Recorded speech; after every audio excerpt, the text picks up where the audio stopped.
Creo que ya con la cantidad de estudiantes que hay, ya podemos empezar a trabajar. Hay algunos todavía ahí tocando la puerta. Muy bien. Entonces estábamos viendo el tema de los principios, ya habíamos avanzado en el desarrollo de varios de los principios del derecho notarial. Vamos a estudiar ahora el principio de escritura. El principio de escritura surge desde la época de la civilización romana, los griegos, los egipcios, los babilonios, cuando empiezan a redactar los documentos. No existía el alfabeto, sino eran escrituras uniformes, eran escrituras totalmente distintas a las que utilizamos en la actualidad, pero ya se quedaba plasmado de alguna u otra manera. Cuando veamos el tema de los documentos, vamos a ver cuál es la forma de materializar, de plasmar el desarrollo de la historia, el desarrollo de la actividad humana en esas épocas y en esas civilizaciones. Pero el principio de escritura tiene su fundamento, surge como fundamento en el artículo 143 de la Constitución Política de la República. En el artículo 143 de la Constitución Política de la República se determina el idioma oficial. Yo prefiero llamarle así el idioma oficial porque así lo regula la legislación. Y en el artículo 143 de la Constitución Política de la República vamos a encontrar regulado el idioma en que nos expresamos y la forma como debe de consignarse en los documentos. Nosotros le llamamos instrumentos públicos. 143 de la Constitución Política de la República. El idioma oficial de Guatemala es el español. Las lenguas vernáculas forman parte del patrimonio cultural de la nación. Entonces, en primer lugar tenemos el idioma en el cual vamos a consignar los actos o contratos en los instrumentos públicos. En la ley del organismo judicial, en el artículo 11, también se regula lo concerniente al idioma. Vamos a encontrar en el artículo 11 de la ley del organismo judicial, que ya lo habíamos leído en una oportunidad, el idioma de la ley. El idioma oficial es el español. Las palabras de la ley se entenderán de acuerdo con el diccionario de la Real Academia Española. Por eso les decía que para estudiar tenemos que tener un diccionario de la lengua española. Luego en el segundo párrafo se lee: si una palabra usada en la ley no aparece definida en el diccionario de la Real Academia Española, se entenderá su acepción usual al país o región de que se trate. Las palabras técnicas, nosotros usamos palabras técnicas, es decir, son palabras propias de nuestra profesión. Las palabras técnicas utilizadas en la ciencia, nosotros nos corresponde la ciencia del derecho. El derecho notarial es parte de la ciencia del derecho. En la tecnología o en el arte se entenderán en su sentido propio, a menos que aparezcan expresamente que se ha utilizado en sentido distinto. Aquí donde dice se entenderán en su sentido propio. Por eso tenemos que tener un diccionario jurídico, porque eso nos va a ayudar a poder interpretar, a poder entender lo que regula la legislación. Todavía creo que hay alguien que quiere disparar. A ver. Bien, hay alguien también. Bien. Entonces, por eso es muy importante el principio de escritura. Toda la declaración de voluntad, la manifestación del consentimiento debe de quedar plasmado en un documento que se llama instrumento público. Y el notario tiene los conocimientos técnicos, tiene los conocimientos jurídicos y tiene los conocimientos doctrinarios para poder redactar el instrumento público cumpliendo con el principio de escritura. En el artículo 13 del Código de Notariado encontramos otros elementos del principio de escritura. Vamos a ir viendo los elementos del principio de escritura. Tenemos el idioma, en qué idioma vamos a redactar los instrumentos públicos. Ya citamos el artículo 143 de la Constitución Política de la República, citamos el artículo 11 de la Ley del Organismo Judicial, donde se determina cuál es el idioma, se reitera cuál es el idioma oficial, y además de eso, que para su interpretación debemos de utilizar el diccionario de la lengua española o un diccionario técnico, un diccionario jurídico. Pero en el artículo 13 del Código de Notariado vamos a encontrar otros elementos del principio de escritura. Vamos a ver en el artículo 13, numeral 1. Los instrumentos públicos se redactarán en español. Se reitera el idioma en que se van a redactar. 143 de la Constitución Política de la República, 11 de la Ley del Organismo Judicial, 13, numeral 1 del Código de Notariado. Los instrumentos públicos se redactarán en español y se escribirán. Ahí viene otro elemento. ¿Cómo los vamos a escribir? A máquina. No se refiere si es máquina mecánica, si es máquina eléctrica, si es una máquina con algún procedimiento tecnológico de las de la actualidad. No sé, máquina es máquina. Si vemos en el diccionario de la lengua española que es máquina, ahí vamos a ver, puede ser de cualquiera de estos. Se escribirán a máquina o a mano. En la civilización romana habían unos funcionarios que redactaban, también en los egipcios habían funcionarios que redactaban, pero como en ese tiempo no había tecnología, no había máquina, pues era a mano, lo hacían a mano y se les llamaba amanuenses. Por eso nosotros hemos estado diciendo que los trabajos que dejamos, las hojas que vamos a hacer, todo tiene que ser a mano. Todo, que ahorita somos amanuenses. Vamos a escribir a mano. Claro, lo pueden usar ustedes, lo pueden para repasar, lo pueden hacer con tecnología, pero ahorita a nosotros nos interesa a mano. De manera legible, ese es otro elemento, de manera legible. ¿Por qué de manera legible? Bueno, en primer lugar, para que se interprete cuál fue la voluntad de las partes, qué fue lo que consignó el notario en el instrumento público. Pero esto de manera legible viene desde la pragmática de Alcalá, en España. Es una ley que rige ya elementos del derecho notarial, y en esa época los escribas o los escribanos redactaban de manera ilegible. Y redactaban de manera ilegible y a reglón cerrado la hoja. Y cuando lo veamos, hay una presentación donde aparece esto, pero lo redactaban de manera ilegible y le escribían todas las líneas que pudieran tener en la hoja. Entonces, porque ellos cobraban por la asesoría, ellos cobraban por redactar, ellos cobraban por línea, y ellos cobraban por interpretar el contenido del documento.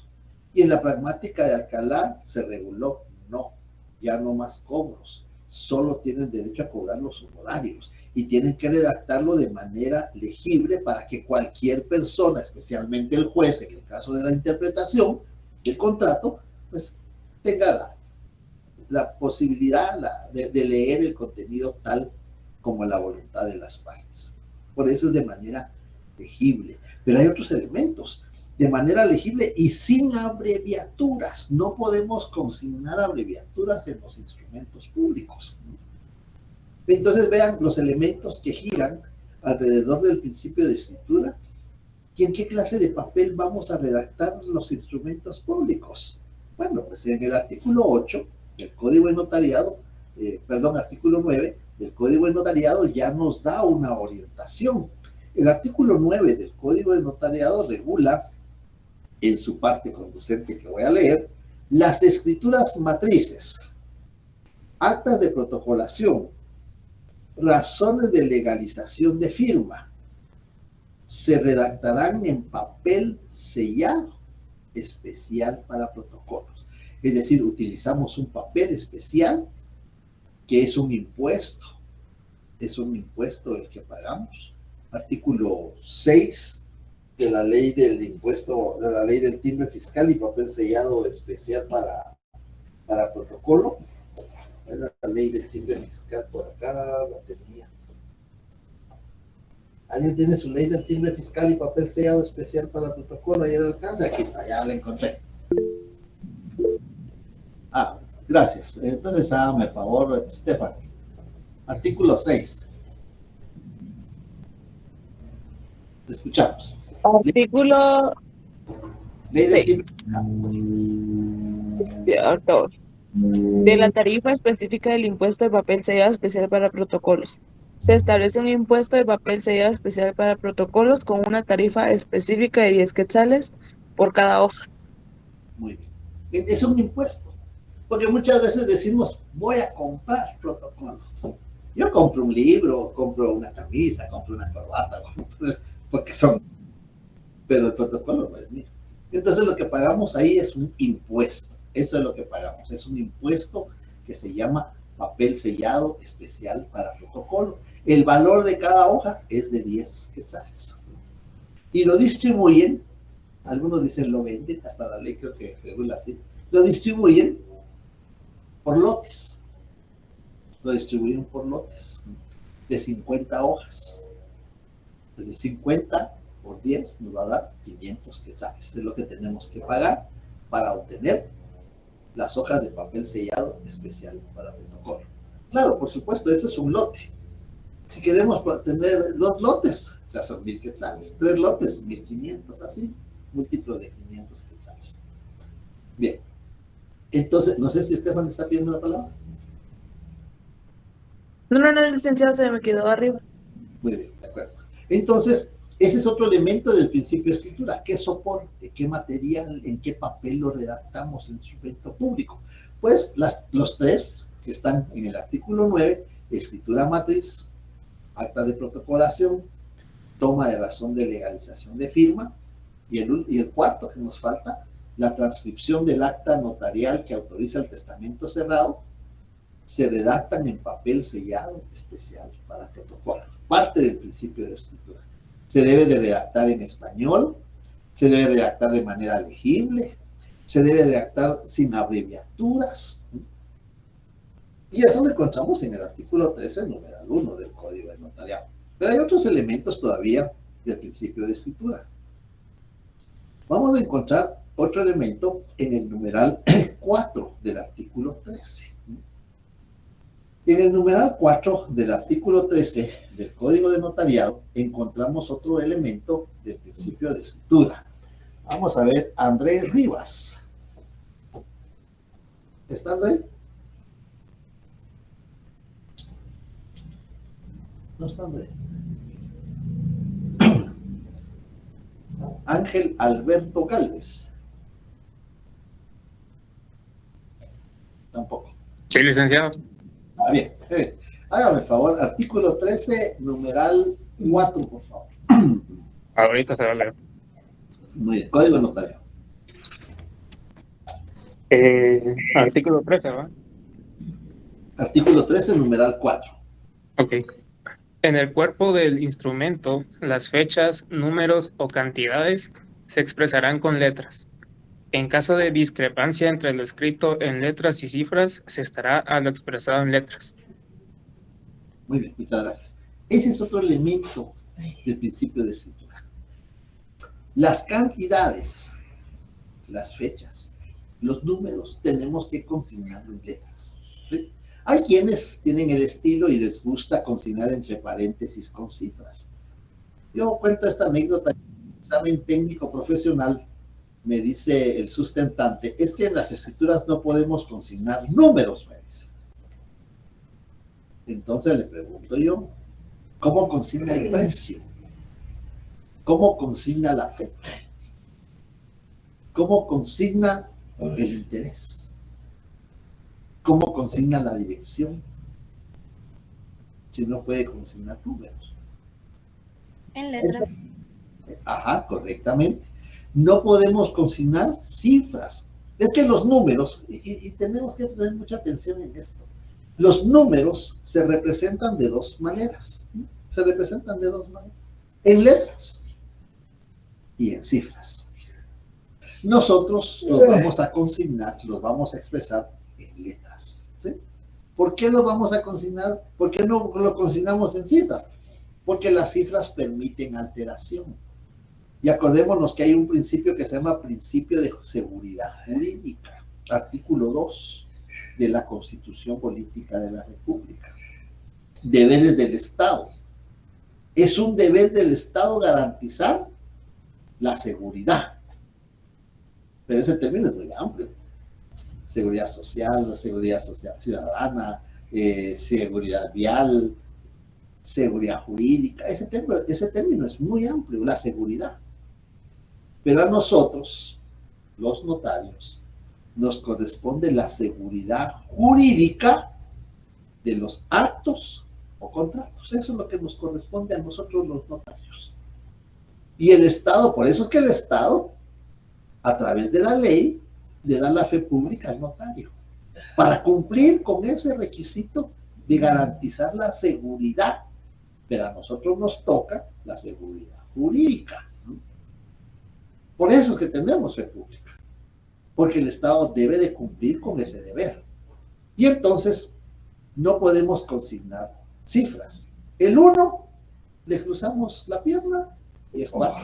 Y es 4. Solo le cruzamos la pierna y es 4. El 8 le consignamos un 8 a la inversa, perdón, el 3 le consignamos un 3 a la inversa y ya es 8.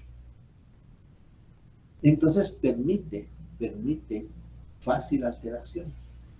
Y por el principio de seguridad jurídica, en los instrumentos públicos tenemos que consignar las cantidades, el precio, la cantidad en volumen de objetos, las cantidades, las fechas, la fecha del contrato, la fecha de pago, la fecha de entrega de la cosa, la fecha del cumplimiento de la obligación, la fecha en que termina el plazo, las cantidades, las fechas, los números, la dirección del inmueble, dónde está ubicado el lugar donde estamos. En las actas notariales tenemos que consignar el lugar. En las escrituras no. En las escrituras solo consignamos en la ciudad de Guatemala el 16 de febrero del año 2026.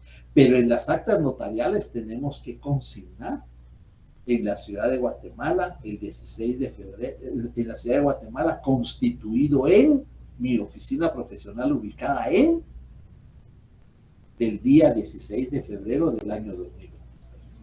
Ahí tenemos que consignar números, pero en letras. ¿Por qué? Por el principio de seguridad jurídica, que está en el artículo 2 de la Constitución Política de la República. Ahí dice deberes del Estado. Sí, es deber del Estado, pero para el Estado, para cumplir con ese deber que le determina la Constitución, le confiere la fe pública al notario. Y entonces ya el notario ya es responsable de cumplir con esa enmienda, con ese encargo que el Estado le ha dado a través de la fe pública. Bien, entonces vemos ahí, esa es parte del principio de escritura, pero hay otros elementos todavía en el principio de escritura. Ya leímos el numeral 4. En el principio de escritura, también el numeral 5. Vamos a ver si está Abraham, Dylan. Tiene 3, Abraham, Emanuel, Dylan, Emanuel. ¿Está por ahí Abraham? No está Abraham.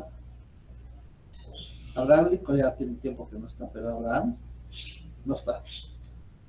Vamos a ver. Buenas tardes, licenciado, disculpe. No lo escuché. Ahí está. Hágame favor, siempre en el artículo 13, por favor, Abraham. Vamos a leer el numeral 5. Artículo 13. Sí, por favor. Voy. Sí. Ahorita voy, licenciado. Voy.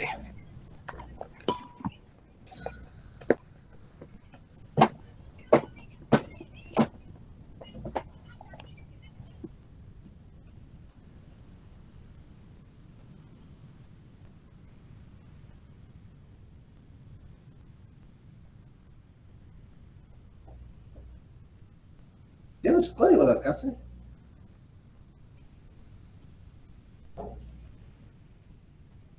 ¿Alguien que tenga su código de alcance? Andrés. Silic. Bueno, numeral 13, 5, por favor. ¿Qué artículo me dijo? 13, numeral 5. 13, numeral 5, ok. Los documentos que deban insertarse o las partes conducentes que se transcriban se copiarán textualmente. Muy bien. Esto lo mencionamos en el principio de escritura porque ya nos dijeron que no podemos consignar cifras. Ya nos dijeron que no podemos consignar abreviaturas. Eso es muy importante, ya nos regula la ley. Pero en el numeral 5 nos está permitiendo transcribir. Transcribir, como lo regula el numeral 5, los documentos que deban insertarse o las partes conducentes que se transcriban se copiarán textualmente. ¿Qué quiere decir textualmente? Pues quiere decir tal como están. ¿Y qué vamos a transcribir? Podemos transcribir actuaciones de carácter administrativo público, de carácter administrativo privado y de carácter judicial. Esas actuaciones se llaman resoluciones. Las resoluciones administrativas públicas, un ejemplo, pues en el Código de Salud se regula el registro de mausoleos. El registro de mausoleos se refiere a que aquellos negocios, aquellos contratos que recaigan sobre mausoleos de los cementerios públicos, sí, Gire. Buenas tardes, disculpe, solo si podría repetir las clases de actuaciones. Bien, muy bien, ahorita lo voy a repetir, con mucho gusto. Yo le decía que hay actuaciones de carácter administrativo que pueden ser administrativo de derecho público, y ese era el ejemplo que les iba a citar ahorita. Les voy citando, ejemplificando. En los cementerios públicos, en el departamento de Guatemala, los cementerios públicos, ¿cuáles son? Lo que tenemos que conocer. Todos conocemos el cementerio general. Está el cementerio La Verbena, está el cementerio de la Villa de Guadalupe y está el cementerio de Las Tapias. Cuatro cementerios públicos que están bajo control del Ministerio de Salud Pública y Asistencia Social. Cuando se va a regular una compraventa de mausoleo o se va a constituir una garantía sobre un mausoleo o se va a donar un mausoleo, debe de haber una autorización del Ministerio de Salud Pública. Esa autorización es una resolución, es una actuación, es una resolución de carácter administrativo de derecho público, porque es una institución pública, el Ministerio de Salud Pública y Asistencia Social. Esa resolución, donde el Ministerio de Salud Pública autoriza la venta, la donación o la constitución de garantía sobre esos bienes que están dentro de los cementerios públicos y que pertenecen a particulares, esa resolución la tenemos que transcribir en la escritura. Y la vamos a transcribir como está, con abreviaturas, con cifras, así la tenemos que transcribir. Pero tenemos que hacer la salvedad.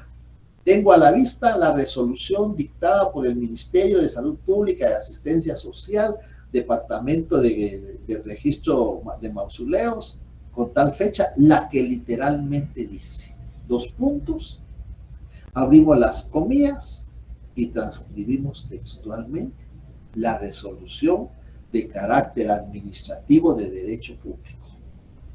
Hay resoluciones de carácter administrativo de derecho privado, los bancos, las financieras, las cooperativas, son de derecho privado. Pero cuando ellos otorgan un préstamo bancario, un préstamo hipotecario, un crédito de distinta naturaleza, la junta directiva de los bancos emite una resolución. En esa resolución se consigna la autorización, el monto a otorgar en calidad de préstamo, la fecha de pago o el plazo para el cumplimiento de la obligación, los intereses, la forma de pago. Todos esos elementos se consignan en esa resolución administrativa de carácter privado, porque es un banco, es una financiera, una cooperativa. Eso se transcribe textualmente. Pero también hay actuaciones y resoluciones de carácter judicial. Ustedes saben cuáles son las resoluciones judiciales. ¿Quién me dice cuáles son las resoluciones judiciales? Participen. Demuéstrenme que no se me están durmiendo. A ver. Vamos a ver, aquí tengo los nombres. Andrés Rivas, creo que lo habíamos llamado porque no estaba. Brian Daniel.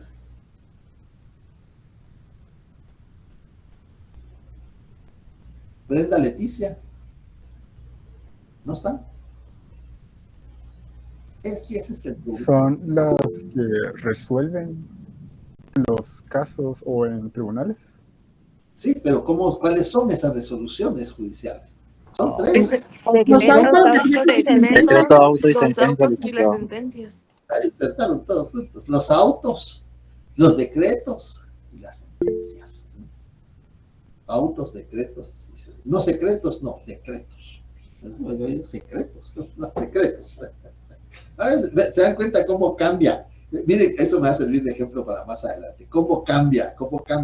Es que a veces estos aparatos no tienen la tecnología, no tienen el programa para términos jurídicos. Entonces hay que adaptarles un programa que conozca los términos jurídicos. Pero esas resoluciones que dictan los jueces, resoluciones, autos, decretos y sentencias. Pero también hay actuaciones. Es una actuación un reconocimiento judicial, una declaración de testigos, ¿qué podemos decir? Un dictamen de expertos. Esas son actuaciones, porque se hacen constar en actas. Y entonces esas actuaciones, o las resoluciones, que son tres, podemos transcribirlas en los instrumentos, cuando la ley nos lo pida, o cuando el notario estime conveniente transcribir esas resoluciones. Vamos a leer un ejemplo. Vamos a ver Carolina Boror. Sí, licenciado. Hágame favor, tiene su código procesal civil y mercantil. Sí, aquí lo tengo, licenciado. Háganos favor de leernos el artículo 324 y vamos a ponerle atención.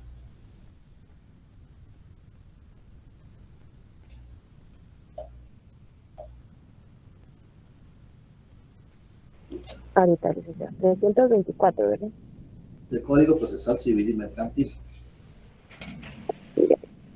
Bueno.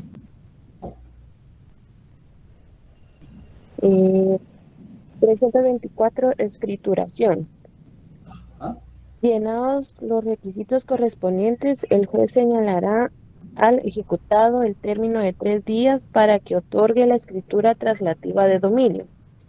En caso de rebeldía, el juez la otorgará de oficio, nombrando para el efecto al notario que el interesado designe, a costa de éste.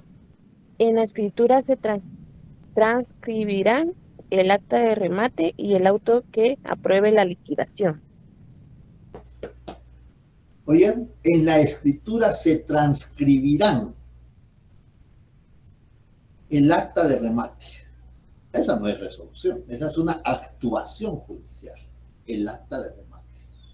Y el auto que apruebe la liquidación, esa sí es una resolución. Autos, decretos, sentencias, ese grupo.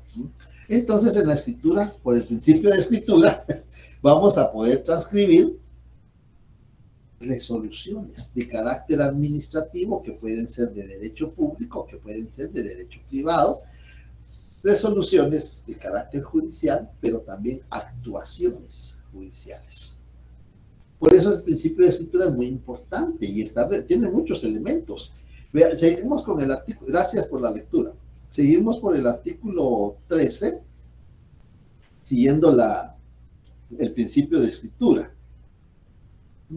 Vamos a ver, perdón, nos vamos a ir al artículo 14 del Código de Notariado, otros elementos del principio. Miren cuántos elementos tiene este principio de escritura y que tenemos que observar cuando estamos redactando. Y a veces está nuestro cliente enfrente de nosotros o está esperando ahí que nosotros le presentemos el documento. Tenemos que ir aplicando todos estos conocimientos redactando el instrumento público. Vamos a ver, sí, le escucho. Ah, Abraham, le escucho. Disculpe, licenciado, ¿será que yo puedo leer ese artículo? Es que Está bien. Artículo 14, notariado, Abraham, por favor. dice aquí, artículo 14. Serán nulas las adiciones entre renglonaduras y testados, si no se verán al final del documento y antes de las firmas, las enmendaduras de palabras son prohibidas. Ahí hay otros elementos del principio de escritura. Gracias por la lectura, Abraham. Serán nulas las adiciones. ¿Qué es una adición? Esa es una palabra técnica, aplicando el artículo 11 de la Ley de Organismo Judicial en su segundo párrafo. Esa es una palabra. ¿Qué es una adición? Nosotros decimos, bueno, adición es adicionar algo, agregar algo a una cosa, a un objeto. Eso es una adición, así con nuestro conocimiento empírico. Pero tenemos que irnos a un diccionario y buscar qué es una adición en derecho notarial. ¿Qué es una adición? Y eso lo vamos a ver cuando estemos allá en las clases presenciales. Vamos a hacer una hoja de trabajo donde vamos a redactar y vamos a practicar una adición. Bueno, ahí tenemos la adición, pero también están las entrereglonaduras, ¿no? Entre reglones. Si se dan cuenta, la ley del organismo judicial, que en la mayoría es para los abogados, regula entre líneas. Pero el código de notariado regula entre reglonaduras. Entonces, para los abogados, entre líneas. En sus escritos, en sus demandas, en sus excepciones, van a hacer un entrelineado. El notario, en las escrituras públicas, en las actas notariales, en las auténticas, en las protocolaciones, va a hacer entrereglonadura. Los testados. ¿Qué es un testado? A ver, ¿quién me dice? ¿Quién tiene idea? ¿Qué es un testado? Así con nuestros conocimientos. ¿Qué es un testado? Es otra palabra técnica. Son los testamentos. Una No, tachadura, licenciado. Una Tachadura. tachada. Perdón, sí, era lo que se utilizaba a la hora de corregir cuando uno se equivocaba en la escritura de un acta notarial o de protocolo. Ajá, cuando uno se equivoca al consignar una palabra errónea, una palabra equivocada, la parte es errónea y la parte es equivocada. Yo me equivoqué. En lugar de poner febrero, puse enero. O con lo que comúnmente pasa, en lugar de consignar 2026, consigné 2025. Sí, le escucho, Hazel. ¿Sí? Sí, licenciado, estas correcciones, ya sean testados o correcciones nulas, se pueden realizar antes de las firmas. Se pueden salvar, muy bien. Se realizan en el momento y se salvan al final. Ya lo vamos a leer, sí, así es, correctamente. Lo vamos a practicar, vamos a hacer una hoja de trabajo el día que nos toque clase presencial. Entonces, los testados, alguien dijo, es una tachadura. Comúnmente, por eso les decía, mire, comúnmente con nuestros conocimientos decimos, es tachar. ¿Y qué es tachar? Pues pasarle varias veces el lapicero. Eso es tachar. Pero técnicamente los notarios, también los abogados, no podemos tachar. Lo que podemos hacer es un testado. No hay que confundir testado con testamento. Me cruzó, perdón. Pero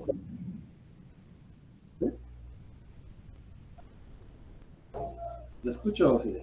no, crucé ahí los nombres, pero sí sé que lo del testamento es cuando uno se trata de corregir el error y pone antes de la firma, omítase entre paréntesis o entre líneas, léase entre líneas las palabras que uno quería escribir. Testado es cuando corregimos un error trazándole una línea delgada, ¿sí? No, que no se lea, así que hay quienes tachan, así que no se lee. No, es una línea delgada. Y vamos a ver el fundamento jurídico. Es una línea delgada porque es una palabra errónea, una palabra equivocada, una palabra incompleta. Y entonces la vamos a testar. Ahora, testado es eso. Hay fundamento jurídico. ¿Usted tiene su ley de organismo judicial, Gile? Sí, aquí lo tengo a mano. Leamos el 159, por favor, de la ley de organismo judicial. 159, ¿verdad? Sí, ahí le ponen mucha atención que están siguiendo la lectura. Artículo 159. Redacción. En toda clase de actuaciones judiciales se prohíbe hacer uso de abreviaturas y cifras, salvo las citas de las leyes. No se harán raspaduras y sobre palabras o frases equivocadas se pondrá una línea delgada que permita la lectura. Antes de suscribirse, las actuaciones se salvarán los testados y los entrelineados bajo sanción de tenerse como no hechos. Muy bien. Vea la diferencia entre el 14 del Código Notariado y el 159 de la Ley del Organismo Judicial. En el Código de Notariado se mencionan adicionados. En el Código de Notariado se menciona enmendadura de palabra.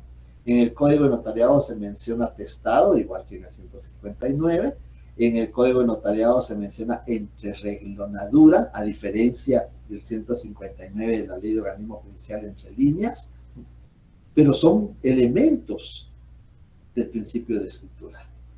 Entonces ahí tenemos varios elementos que forman el principio de escritura. No podemos tachar, no podemos usar corrector, no podemos borrar. Esos son los enemigos del notario. Tachar, usar corrector o borrar.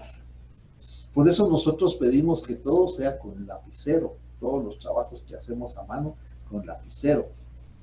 El lápiz en derecho notarial no se aconseja, en derecho notarial no se aconseja el lápiz, porque el grafito, que es con lo que se escribe con el lápiz, con el roce de las hojas, se borra. Por eso no usamos lápiz. Entonces hay que usar bolígrafo, lapicero, pluma, lo que sea con tinta, de manera legible, sin abreviaturas. No podemos consignar cifras. Tenemos que redactar en español. Lo redactamos en papel sellado especial para protocolo. Hay testados, hay adicionados, hay entrereglonados. Ah, pero nos falta. ¿Alguien tiene su ley del timbre fiscal? Vamos a ver aquí. Carolina Boror, creo que ya la habíamos llamado, pero creo que no nos había respondido. Pero todavía aquí tenemos. Ahí está. A ver, Regina. A ver, muy bien. Sí, ¿qué artículo? La ley del timbre fiscal. Hágame favor, busca el reglamento. ¿Cuánto voy?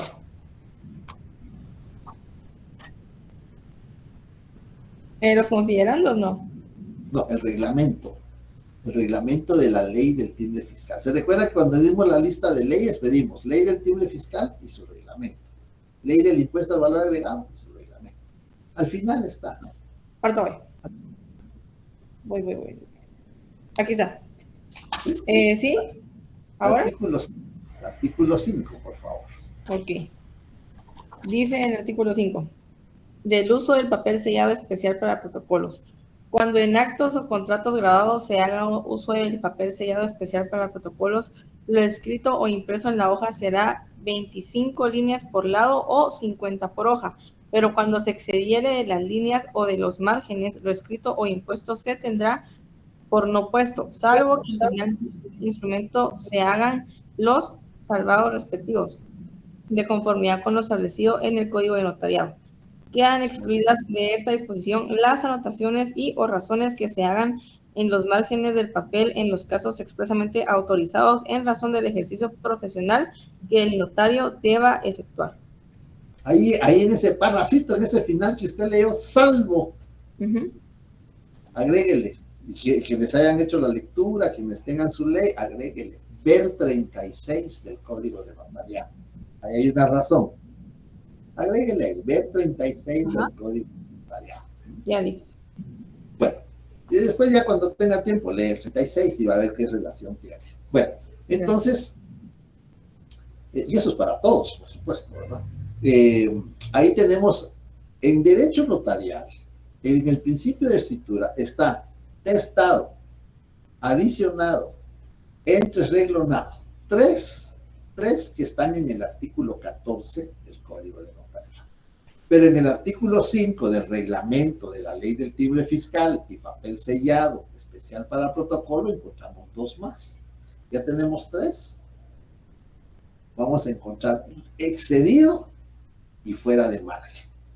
Lo que esté fuera de los márgenes se tiene por no puesto. Lo que esté después de la línea 25 o reglón 25, tenemos derecho a escribir 25 reglones por hoja. Y van a ver ustedes que las hojas de protocolo tienen las numeraciones de las 25 líneas por cada lado. En total son 50. Pero si yo escribo en el frente de la hoja que tiene del 1 al 25, y si escribo ahí un reglón más, está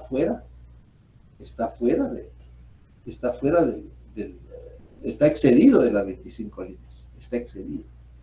Y tiene una línea de los márgenes, y si se sale las letras, las palabras se salen del margen, está fuera de margen. Eso se tiene por no puesto.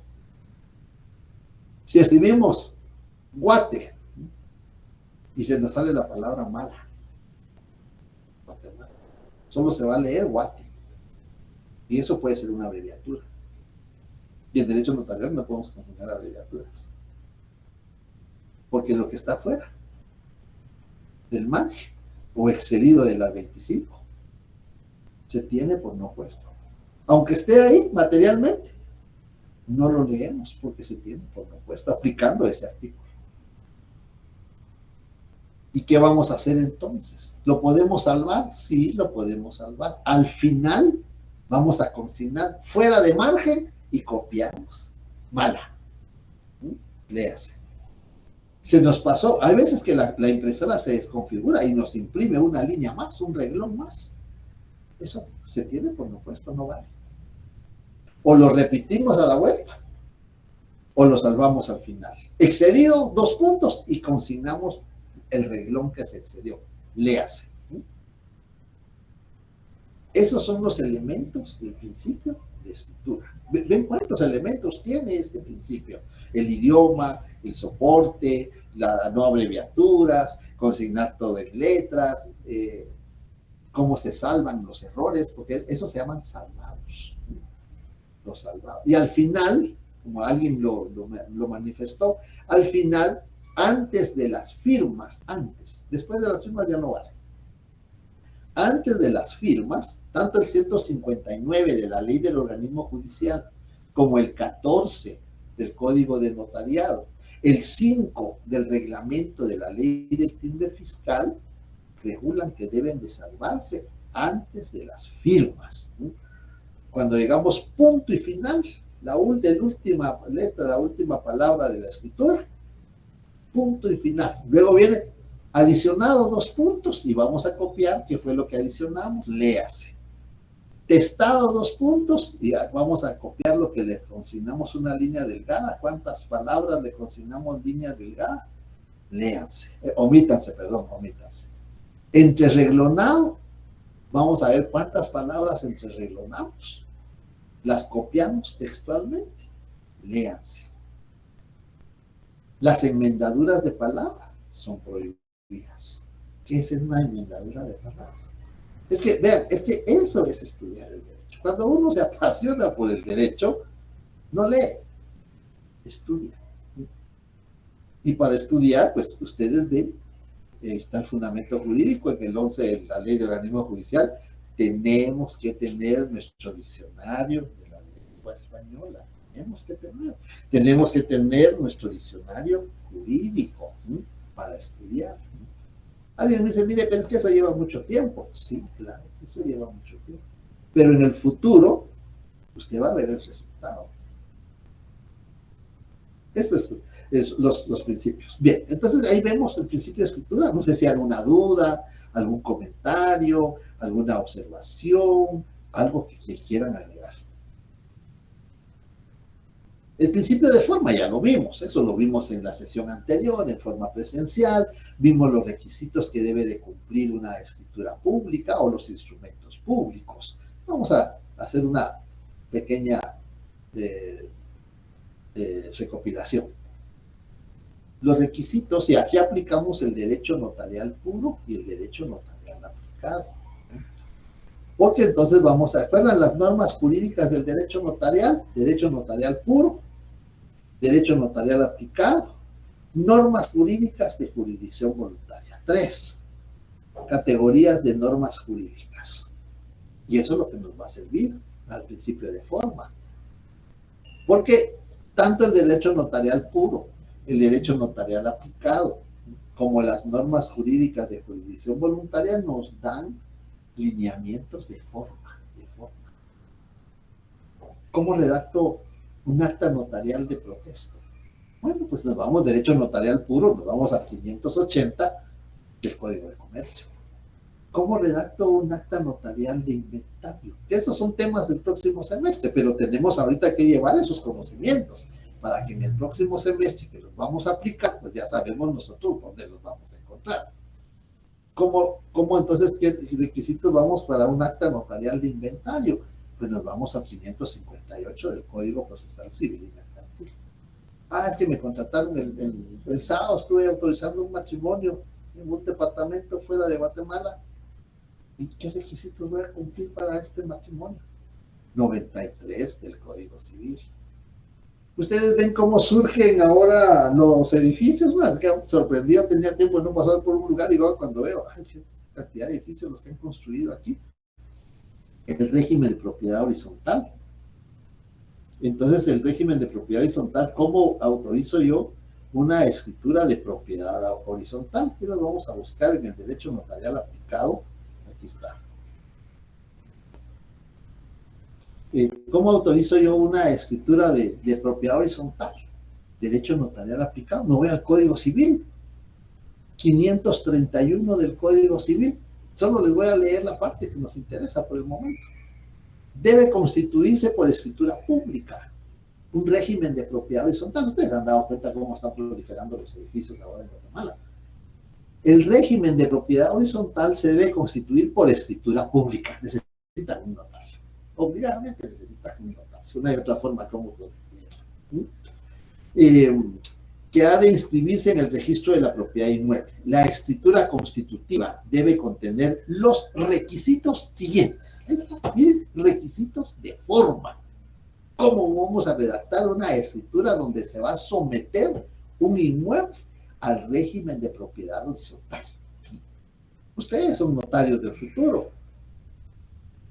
Y en el futuro muchos más edificios van a proliferar. Y no solo en Guatemala, en Quetzaltenango también ya hay propiedad horizontal. Ya en los departamentos, en Escuintla ya hay propiedad horizontal. Los romanos ya tenían propiedad horizontal, así que no nos sorprendamos nosotros de la actualidad en Guatemala. Pero aquí están los requisitos, 531 del Código Civil. Aquí están los requisitos que debe cumplir la escritura. Entonces ese es el principio de forma. ¿Qué forma le voy a dar yo a la escritura pública? ¿Qué forma le voy a dar a una auténtica de firma? Pues entonces está el artículo 55, literal A. No, es que no es auténtica de firma, es auténtica de copia. Pues sí, el artículo 55, pero literal B. Mire, un acta notarial, ¿qué requisitos le voy a dar? Apliquemos el 61 del Código de Notariado. Ahí están los requisitos que debe contener un acta notarial. Una protocolización. ¿Se acuerdan que hicimos la lista de los 7 instrumentos públicos? Una protocolización de documento. ¿Qué requisitos debo cumplir? Bueno, pues está el 59 del Código, 63 y 64 del Código de Notariado. Ahí está. Voy a transcribir un acta notarial que autoriza el testamento cerrado. Me voy al 962 del Código Civil. Eso es el principio de forma. Todos esos requisitos, todos esos elementos que el notario tiene que cumplir para redactar, para darle forma al instrumento público. Pero eso ya lo habíamos avanzado ya en alguna oportunidad. Si no hay dudas, comentarios, pasaría al principio de extraneidad. El frío, ¿no? Pasaríamos al principio de extraneidad.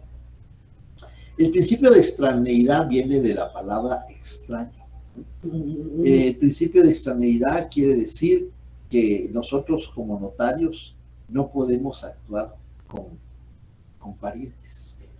Y muchas veces esta veces causa problemas, porque cuando uno se acaba de graduar llegan los parientes, los amigos pueden llegar, los parientes llegan, a los parientes llegan los suegros, llegan los cuñados, llegan los parientes. Y cuando uno le dice no puedo, se molesta. Ah, sí, pues yo soy su suegro, soy su suegra, eso es su cuñado. Sí, pero no puedo. Hasta el hermano a veces llega, el hermano y dice, mira, fíjate, voy a comprar mi terreno ahí, no voy a hacer la favor de la escritura. No puedo. Y piensan que uno lo hace porque uno no quiere hacerlo. No lo hacemos porque la ley no lo prohíbe. En el artículo 77 del Código de Notariado están las prohibiciones del notario.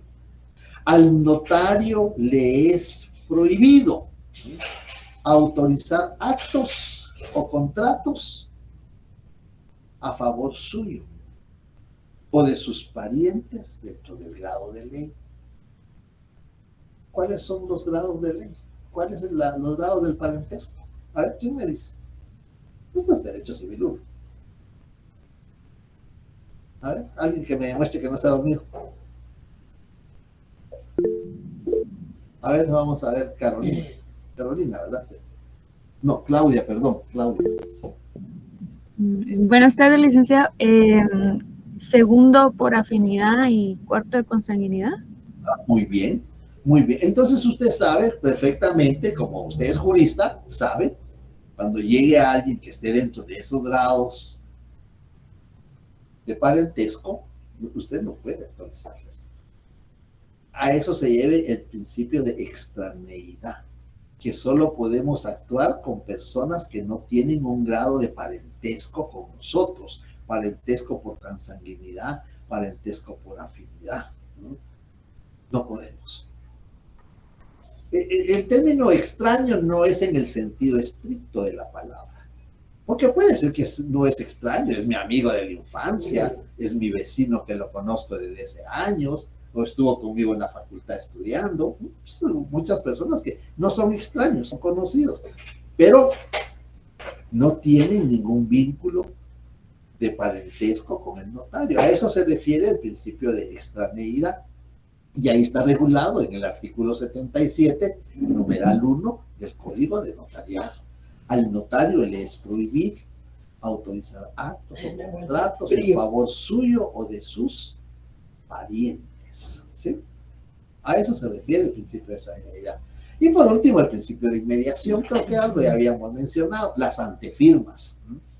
Las antefirmas es parte de la autorización de los instrumentos públicos. ¿Cómo autorizamos los instrumentos públicos? El artículo 29, que ya lo leímos en la clase, artículo 29 regula que el notario autoriza los instrumentos públicos con su firma precedida de las palabras ante mí. Cuando consigna ante mí, quiere decir que se aplicó el principio de inmediación, que estuvo presente el notario con las partes contratantes, con los contrayentes, y les advirtió, les previno, les asesoró, tal como lo regula el 2033 del Código Civil. A ver, Jamie, Alejandra, ¿están? ¿No está Jamie? ¿Alejandra? Bueno, no responde, creo que no está. Marlene Odalis. Sí, licenciado. Buenas tardes, Marlene. Hágame favor. 2033, ¿Código Civil al alcance? ¿Qué manda? ¿Su Código Civil lo tiene al alcance? ¿Lo tiene? Sí, licenciado. ¿Código Civil? Sí. Sí. Hágame favor, es que el 2033 hasta el final casi, por eso muchas veces no le ponemos atención a eso. Pero lea el 2033 del Código Civil. Con mucho gusto. 2033. Sí. El profesional está obligado a prestar sus servicios con toda dedicación y diligencia y con arreglo a las prescripciones de la ciencia o arte de que se trate, siendo responsable de los daños y perjuicios. que cause por dolo, culpa o ignorancia inexcusable o por la divulgación de los secretos de su cliente. Vean la responsabilidad del notario. La responsabilidad del notario. El 24 de estar en Quetzaltenango, allá en la facultad